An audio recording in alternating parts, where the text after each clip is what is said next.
આજે તો વેફર ને કોન ચાટ ને મેગી ખાઈને કાઢવો પડ્યો દિવસ. એ આવો મહેમાન, આજના મિની બ્લોગમાં તમારું હાર્દિક સ્વાગત છે. નાગેશ્વરથી નીકળી ગયા ગાડી લઈને આપણે શિવરાજપુર બીચ ને કરી દીધું ગાડીનું પાર્કિંગ ને ભાઈ લઈ લીધા બાલાજીના પડીકા. જો મેગી ખાવી હોય તો 10 રૂપિયા મેગીના 50 દેવા પડે, એટલે આપણે એ રહેવા દીધા. હરામી હો બેટા.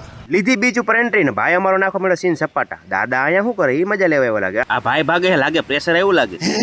આ નાની છોકરીને કોઈ સમજાવો છે, એક તો 20 કિલોની પવન આવશે ઉડી જાય ગયા. मुझे अपने घर जाना है. બધા ધોતા હતા પાણીમાં પગ, તો કીધું આપણે ધોઈ લઈએ. તમે કહો પાપાય ધોઈ લે, પણ આપણે ક્યાં પાપ કરે.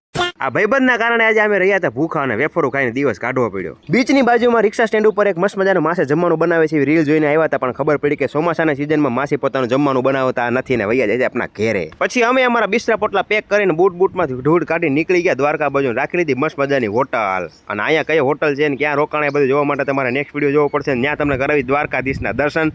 તો મળીએ આપણે નેક્સ્ટ વિડીયોમાં. ત્યાં સુધી રામે રામ ડાયરાને.